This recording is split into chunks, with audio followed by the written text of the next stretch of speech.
All right, it looks like I'm seeing some more people get logged in, so we'll go ahead and get started. Hello again, everyone, and thank you all for joining us today. My name is Megan Mendiola, and I'm a Regional Marketing Coordinator here at JMT. We're very excited to have our very own Andy Harleman with us here today to lead us in our webinar over JMT's budgeting and planning services. I'll tell you a little bit more about Andy here in a second. First, I just wanted to share a couple of housekeeping notes before I do turn it over to Andy to get us started. If you have any questions during the webinar today, please go ahead and submit those into the Q&A section on your control panel.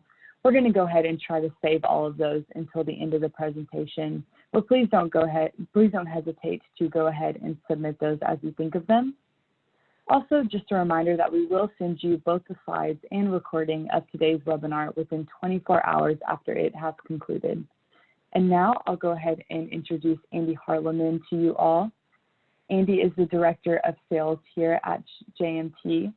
He has a very wide nonprofit background as he has helped found social services agencies as Administrative Director. He has also served on the governing board of a St. Louis-based nonprofit for 7 years, and he has been consulting to nonprofits since 2006.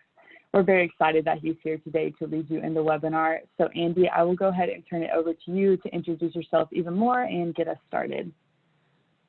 Thank you, Megan. Appreciate it very much. And of course, do let me know if anything is not functioning on video that I don't appear to be aware of. But I was very excited when I got to use this 4 or 5-year-old biopic for this presentation, because with 2 months in quarantine, this is how I actually look now. So it's fun to go back in time and think about what it used to be like. But we're all going through this now, a little levity to get started. What I want to do today is first make sure everyone understands who JMT Consulting is. Thank you for being here.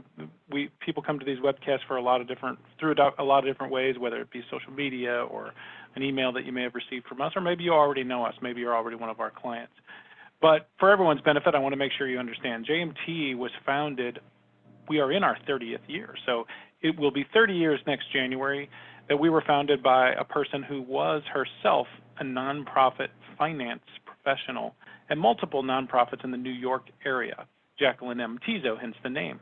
So Jackie started this business after being a customer for some technology implementations, and very candidly did not walk away terribly pleased as a customer in those days. And so she thought, I'm going to start a company that can do a lot better than that, because we believe very strongly at JMT, following Jackie's lead, that nonprofits deserve to have all the cutting-edge technology available to the rest of the business world as well. And so it was in that spirit that JMT was founded. We have grown. We now have offices all over the country, but mostly we come to you because we work and we help nonprofit organizations implement systems, and typically we come to your office and help you do it there, or we do it on a Zoom meeting. So we're all over. We have some 2,000 clients, and again, all we do is work with nonprofits and help them implement technology solutions, typically in the back office or the finance area. So our entire team has a nonprofit background. You saw a little bit about my background. Everybody on our team has a nonprofit background as well, and a deep passion for the nonprofit sector. So we want to talk on this webcast about the nonprofit budgeting process. This has been a real fun thing to talk to our clients about over the years. And you know, what we have found through some polling and other means is that the average nonprofit budgeting cycle is about 4 to 6 months. And some of you on this call may be saying, oh gosh, I wish mine were only 4 to 6 months, because of course we hear some really long ones. I know one in particular that was, she said 10 months out of the year they're working on their budget cycle in some way or another. There's only 2 months when they're not, which is crazy, but these things happen. So it's typically a long process, and it typically involves other people. It involves program managers or other people within the organization, but maybe outside of finance, who have budgetary responsibility. And so there's collaboration necessary, but this collaboration tends to be in the form of just emailing spreadsheets around. So the spreadsheet gets sent to a lot of different people, a lot of different versions start floating around, and I think we all know what happens next, whether it's formula errors, whether it's keystroke errors, whether it's versioning problems. that's what we start to see. So it comes down to everybody gets a spreadsheet, and they're sending around multiple versions, and it can be awfully onerous to deal with that. So then what happens is somebody, maybe you on this call, maybe the person who's logged into this JMT webcast is the person who feels this pain, but you spend all of your time now, instead of actually budgeting and thinking about strategy and planning, you're actually spending your time determining which spreadsheet cell is not working correctly, where's that formula error, where is the link broken, Excel gymnastics, as we like to call it. So it is, we understand, extremely difficult to piece together sometimes dozens of different spreadsheets into one consolidated budget. So we're going to do a fun thing here on this webcast where we don't just talk at you, we ask you for your input. So we're going to start with our first poll question, which Megan can bring up. And it has to do with how many, just curiosity here, how many Excel sheets does your organization use in your budget cycle? And you should be able to see the poll. Categories are 0 to 5, 5 to 10, 10 to 20, 20 to 30, 30 to 40, or 50 plus.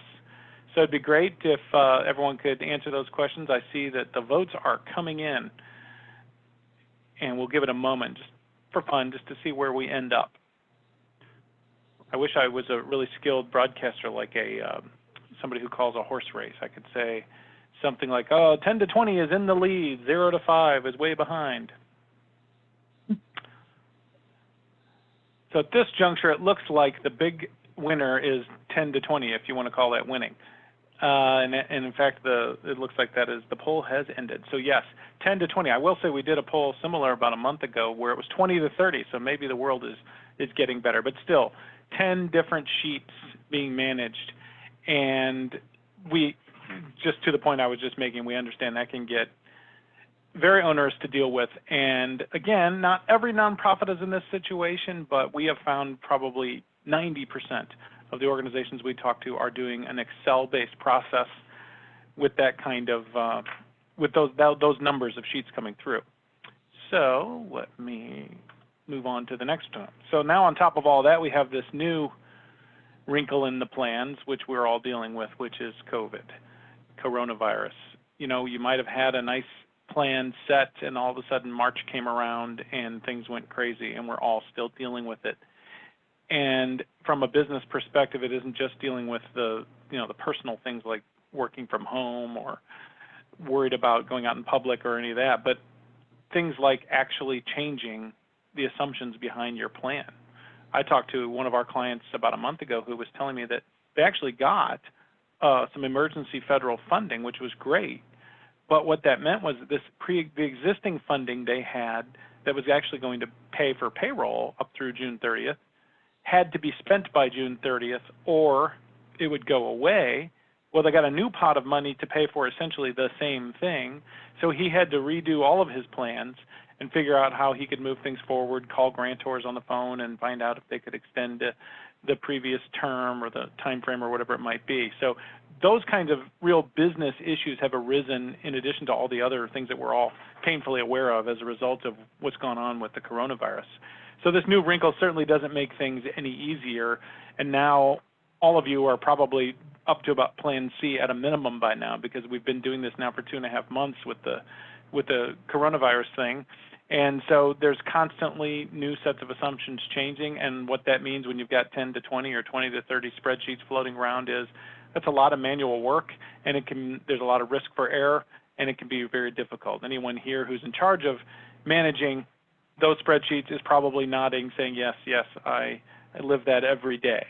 So in light of all that's going on, even before coronavirus, we found that there was a great need for nonprofits to figure out a better way to do their budget cycle, and now it's even more exacerbated by coronavirus. So here's a situation we're hearing a lot. Your board needs a new plan ASAP. It's constantly changing. Boards are meeting more frequently. There's emergency board meetings, finance committee meetings, because there's constantly circumstances changing around this COVID-19 thing. So you've got to change these previous assumptions and do it quickly. You've got to collaborate with your workforce, who is now remote. I would say, suddenly remote as of March. And, maybe in some places people are going back to work. I had the opportunity recently to talk to someone in Florida, and he's from the New York area, but he was telling me that he was sort of amazed because in Florida, people are walking around grocery stores without masks on, and people are back at work. Not so much in New York. So we understand that where you are really changes that, and maybe some of your people are able to get back in the office, but in other areas, everybody is still remote. So you don't have time to waste on data collection and data entry. You need to be able to make strategic decisions based on all these changing circumstances around you. And unfortunately, these circumstances change so fast that sometimes just when you finish, you have to do it all again, sometimes even hourly. In the early stages of coronavirus, we were really hearing that, even internally here at JMT, where you would hear a new thing come out and that would change some assumptions. So what it really comes down to is that in the past, you've probably spent 80%, maybe some of you on this call right now have spent 80% or so of your time piecing things together, and only 20% of your time has been allotted to actually being strategic. We want to flip that. And that's what we can do here with the Vena tool that we're going to show you today. So in a nutshell, this Vena tool, Vena Solutions, we call it the Vena FP&A Cloud. It takes the good stuff in Excel and gets rid of the bad. So Excel, we all know it. It's user-friendly. Anybody who works in finance is really good at Excel already. It's comfortable. Even people outside of finance, most people know how to use spreadsheets, at least to a rudimentary level. And so the problem with Excel is all the things I talked about before: version control, formulas breaking, links, there's no data integrity, all of those things. Well, what Vena does is it locks out all those bad things and connects Excel to a secure cloud database. And that's really how the magic of it works. So again, it's keeping the good and it's getting rid of the bad when it comes to the Excel spreadsheet. So the collaboration is a really big deal, and this is where we see a huge amount of improvement in processes for our nonprofits. So Vena has with it, as well as getting rid of all the bad stuff in Excel and using it for the entry interface, Vena allows you to really make it easier for your staff or for the people outside of finance who are participating in your budget and planning process. And so this is an example right from a Vena screenshot here. This is an example of a budget creation process and a workflow that was created in a sample nonprofit that we used in this database. So it's really important, obviously, particularly in nonprofits or any organization really, where you have people outside of finance who have budgetary responsibility. They need to be able to get their numbers in, but you don't want to confuse the issue. Maybe their expertise is in a different area, not finance and not budgets and numbers. You want to make it really easy for them, and that's where this Vena tool can come in. So this is also a great spot here, Megan, for our second poll question, which is when we talked earlier about number of sheets that are maybe floating around at your organization. Our next question is, how many different people have input into your budget in your organization? I always find this to be an interesting question. I've seen it vary all over the board, where sometimes it's literally dozens and dozens of program managers and others. Sometimes it's, hey, it's just one person. The CFO does it all in a smaller nonprofit organization. Right now, far and away, we are seeing the numbers, well, it just went to 5+, but between 5 and 10. So that's a lot still. 5 and 10 people with all those different sheets floating around, that's a lot of Excel spreadsheets that can be floating around in an organization. So we'll let that poll go here. And I want to, while we're doing that poll, and Megan, you can tell me when it's ended, the other final thing that we're going to highlight today is just showing that Vena can help you by taking this plan and consolidating it all, pulling your actuals in from any source, but especially your accounting software, and it doesn't matter what your accounting software is. There are some that have pre-built integrations with Vena. There are others that, at minimum, can at least spit out a file in Excel that we can import really easily. So you can get actual data from your accounting system. Sometimes people pull data from other systems, like their HR or their payroll system, or even if they have like some health centers have electronic health record systems, for example, where they might be pulling in other data like about patient encounters. All of that can be pulled into Vena, be used to build the plan, and then ultimately create a report like the one you see on the screen in front of you. So the final answer came in, Megan, at what, 5+. Yeah, is the biggest, I'll share the the biggest results winner there. with everybody. So you should see the results on your screen now. But we see that 5+ was definitely the top, with 10+ though being close behind. So that was very interesting. Yep, and even 5 people emailing around a big onerous spreadsheet with multiple lines on it can get crazy. So this is what we want to show you, how we can help you solve that today. And as I said, we want to flip that thing we talked about before, where we want 80% of your time to be strategic, and we don't want your time to be spent on some of those bullet points you see there at the bottom of the screen. So let's go through some basic examples, and let me show you how that works. Let me just make sure that I'm showing you. You're seeing my Vena login screen, Megan? Yes, I am, Andy. Great, thank you. So this is, as I said, Vena is a cloud tool. So you might notice I'm in Google Chrome, and I just have a tab open on my browser. I could use Safari or Explorer. Does anybody use Explorer? I guess some people do. And I can log into whatever my browser of choice is. In this case, I've got a demo database that I have access to, so I'm going to go ahead and log in. And now it's going to take me to the Vena Cloud screen.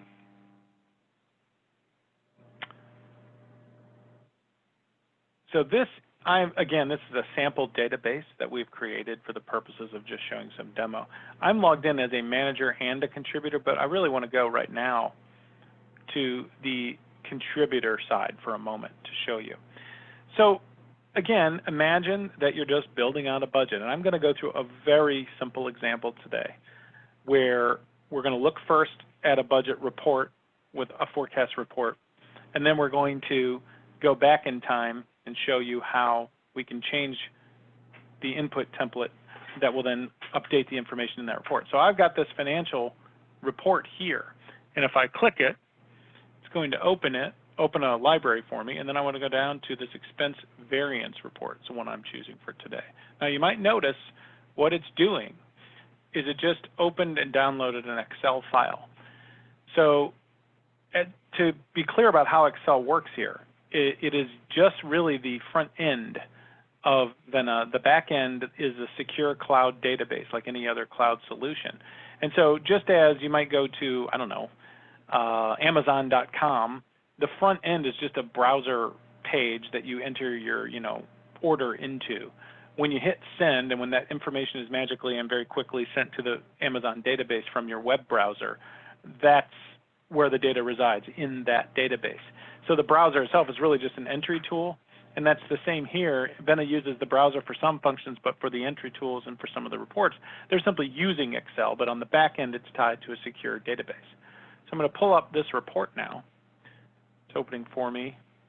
I need to pull it over onto this screen. Whenever I move things around in these windows, I just like to confirm, are you seeing the Excel file there, Megan? Yes, I am, Andy. It pulled over. Thank you. So what I'm going to do now is I'm going to just look at this report. And it's loading the data from the Vena database into this Excel file for me. And this is just an Excel report about expense variance. So this is Excel. The only difference is it's tied to a secure database on the back end. And if you're really astute, you might notice there's a Vena tab. It's a plugin on my Excel, my local Excel. It gives me all this other functionality, which we're going to get into some of in a moment. But if I scroll down here, I'm looking at this expense variance. And because it's Excel, you can leverage some of the great things about Excel, including its charting and graphing capabilities. One of my colleagues once said that he believes Excel is the best desktop publishing tool ever invented. And so what you can do here is certainly present your data in a way that you like, but then you can come down and you can look at the different things on this report. So what I want to focus on for now, just to point something out to you, is I want to look at this line here where my mouse is. I have some lines that still need to be filled in for this recruitment line. And so you can see here October of 2021 is empty. Keep that in mind, because I'm just going to go change that somewhere else, and I want you to see how it changes this report.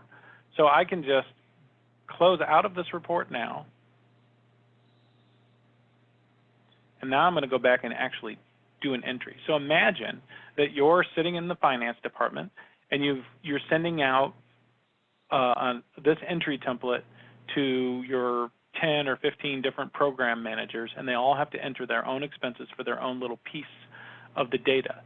So I'm going to give that example now by doing a detailed OPEX input, is what we call it here in this database. So I'm going to check this out. What this does is it essentially means that this data, this piece of the organization's data that I am now going to be entering, cannot be touched by anyone else while I have it. Think of it like the old concept of a library. When you check a book out, you're the one with the book. Nobody else can get that book.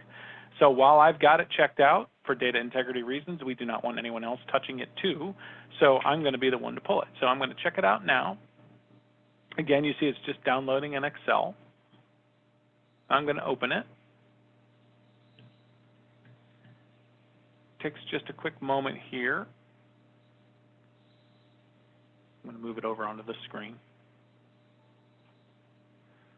as I did before. I just need to change something before it will let me drag it over to that screen. There we go.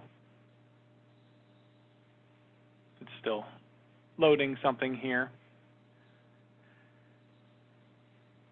And now I've got my OPEX template here. So what I've done, what I had to do is I had to choose. You can see that? Sorry, yes, I did. I just wanted to confirm that with you. Okay, thank you. So what I've done, I had to choose, unfortunately it opened on a different screen, but you couldn't see me make the choice, but I had to choose from the dimensionality that this allows me to choose from. So in this case, I had to choose my department, my location, and then now I've got the template for that location, which in this case is our San Francisco location. And I had to choose which version of this report, which I chose something called forecast. So if I come down here and I look around at my report, you see these numbers in blue. These are actually numbers that can be changed. And it may have pulled in actuals, may have pulled in transactions or whatever, or maybe I typed these and I'm still in the middle of it. But here, you might have noticed, here's that October of 21 blank on my San Francisco report. What we looked at a moment ago was actually the organization as a whole, and nobody had any data in from any of the departments yet for October of 2021. So I'm going to go ahead and enter something here just to illustrate a simple example. Let's say 26,555. And I'm going to enter that number. And actually, I notice here that this is in red, and what that tells me is I have to make a note, because anytime I put in anything over 20% increase, I have to explain why, which will flow through. So I'm just going to say, just because I feel like it.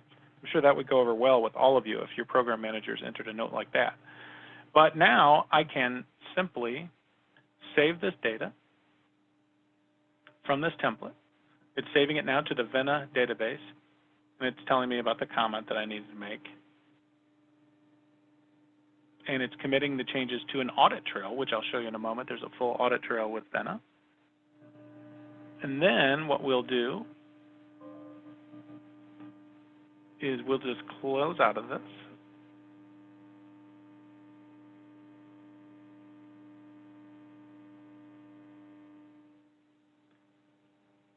Already saving that data, and now I just need to go back to my Vena tab, which is here, and I will just check that back in. Remember how I checked it out? Well, I have to check it back in, and now it's in there. So now if I go back to my reports, I go back to that same expense variance report and view it.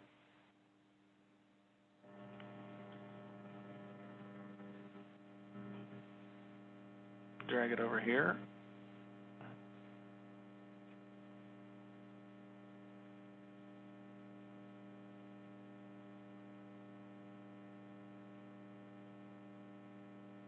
And you will see when I drag this over here,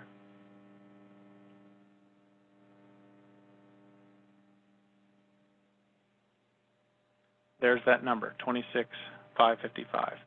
So instead of me having to fill in a spreadsheet that was emailed to me, punch in my 26,555, email it back to you, and have you take that along with all the other spreadsheets from all the other 10 or 15 or 20 program managers out there and piece them all together into your master expense variance file. You've got it all here. It happened that quickly. Now, there are a couple other things that are really cool here that I think you might enjoy, because where it extends the Excel is that you can actually start looking at other things. So you can see if I go up on this report to something like,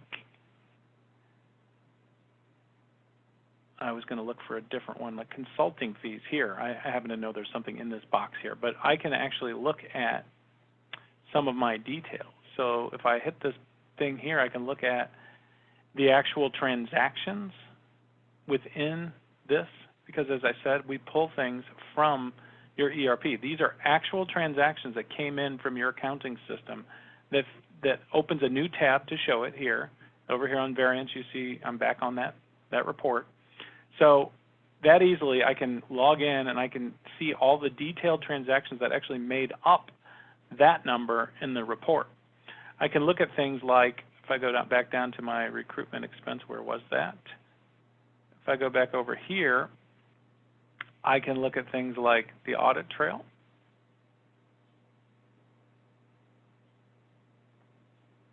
And the user. Well, it didn't pull up anything there, but you're able to look at all the details behind who did what when, and you can also drill into other things, including, this is where some of that audit trail information could be here as well. Oops, except for a user error, I picked the wrong one. There we go. So this actually shows the saves and the different transactions and what happened to this actual line within your budget and how it got to be where it is today. So this is all enabled through the Vena tool, the Vena plugin that is right here front and center on your Excel. Now, this is just scratching the surface of what Vena can do for you. And in the interest of time, I know we've booked a half an hour for this. So very quickly, I just wanted to also point out that there is if I go to this manager view, you might remember earlier I showed in that the PowerPoint deck, I showed you the workflow. Well, this is an example of that, but then furthermore, you can go down to status tracker, and you can actually see where people are, who they are, the different users in your system, whether they've started or whether they've done the things you assigned to them to do. So this dashboard would update dynamically with any of that. So you can keep track of where people are as well, and particularly in a remote environment where you may not be able to see your coworkers as much, this can be very helpful. So I want to go back now and conclude. Again, we just want to focus today on the fact that easily you can collaborate with your peers and pull data together. But to conclude, what we're saying here is we want to tell you how you can get this to be your reality. So JMT is able to do all of this for you for an affordable monthly fee. You don't have to worry about a huge upfront outlay of cash. We can also handle the administration of your model so that all you have to do is learn how to be a contributor that is enter data into the system, and we can have you up and running in 10 days. In this reality that we're in right now, the speed of getting up and running so that you can quickly do your new plans is paramount. Traditionally, before COVID hit, we used to do a longer implementation where it might take a month or two, and then you would learn how to administer your own models. And there's a lot of learning curves, just understanding how to set things up and create things on the back end and change things. Now we're saying, look, we can handle all that for you and just get you set up on how to use it as a contributor and get data into the model, and we can get you up there and running fast. So we are having a lot of our clients are practically knocking down the door now asking us, how can I get this to be my reality? How can I get this going? We have multiple ones that are already taking advantage of the fast uptime, and this can be your reality as well. So what we want to do next is say, here's what we're going to do. We can do with everybody here, we can get you on the phone for a quick 15-minute quick assessment. Megan is actually setting up time slots that start this afternoon, and her email's there, her phone number's there as well. But Megan will get you started with a quick assessment. There may be complex reasons why the quick start won't work for you, or maybe you don't have a need to do it as quickly as some others. Maybe you don't need it till October, November, something like that. But others, you're going to want to. We will get in this quick assessment. We'll be able to tell you what the next step is from there, getting it going, getting you set up, giving you pricing information, and so forth. So Megan has set up a poll here, a final poll, just asking about when you would like your quick start assessment, and if everyone could please take a moment to fill that out, greatly appreciate it. Yeah, thank you, Andy. And yes, everybody just take a few minutes and fill that out. We'd love to know when we can schedule that with you. I know that we're kind of at the end of our time here, so people may be needing to hop off in a second, but if you could answer that, that would be great. And then Andy, we did have a couple of questions come in if you did have some time for a couple of questions that came through. Yeah, I see those, and I'm looking at those. So one question comes from a person, hi, I know you, Diana. How are you? Who is an Intact user. She uses Intact accounting system from JMT, and she asked me to highlight some features Vena has over that Intact budgeting module. I would rather do that in a one-on-one conversation, which I'd be happy to do, but I'll just say at a high level, Vena is a true FP&A tool built only to do this, whereas Intact's budgeting module is really just a budget within accounting software, and it's good, it's better than nothing, but it doesn't have near the power of a true tool that's built really just to do this. The next question about how Vena integrates with NetSuite. Yeah, actually, NetSuite is one of the tools, one of the ERP softwares out there that has a pre-built connection with Vena. So essentially, the actuals from NetSuite just feed automatically over into Vena, as is also the case with Sage Intacct. We'll have, and you asked for some comparisons to some other tools there. I will say this, I don't want to get too much into that now. We'll do that in a one-on-one with anybody, but the main reason JMT chose to partner with Vena, we used to be a partner with other tools. The main reason is user-friendly, user adoption. Adaptive, for example, is one that we used to partner with, but because Vena uses the Excel interface and everyone understands how to use Excel, they're able to get non-finance people much more easily adopting this tool and putting it to use, and not just something that seems like a great idea but never really gets up and running outside of finance. That's the key. We have found over the years that there are a lot of really powerful tools, but if they're not user-friendly, it's kind of like throwing your money away. Is there a question about subscription? There are multiple ways they can structure their subscription, but what we would do is we would set up a monthly subscription for people to do the Quick Start program that we talked about. If you wanted to look into other options such as annual or even multi-year deals, they can do that too. Does Vena, from Justin Owen, does Vena connect with QuickBooks Online? I'm sorry, old guy without his reading glasses on. Yes, it does. And in fact, it connects with virtually any nonprofit or any accounting software. But yes, QuickBooks Online is another one that it does work with. Great. And so I think we have gotten all those questions and answered. Thank you so much, Andy, for taking the time to answer those questions, and also just for being here today and showing us a lot of the cool features that Intact has to offer, and a lot of the great things that it can do for nonprofits here. So it looks like almost everyone has answered the polls, so we'll go ahead and end that polling. Thank you so much for answering that. And I know we are over time here, so I do not want to take up much more of your time, but we just want to thank everyone for being here today and just being willing to learn some of these really cool features in Intact. And Andy, if you had any last words for everyone before we ended here, I'd love for you to say those. Well, thank you. Just thanks again to everyone else. I understand these are crazy times that we're living in, and JMT is here to help in any way that we can. And we hope that we can work with every organization that was on this call today. Thank you. Yes, thank you so much, everyone. We hope everyone has a great rest of their day and that you continue to stay safe and healthy. And thank you so much. Bye.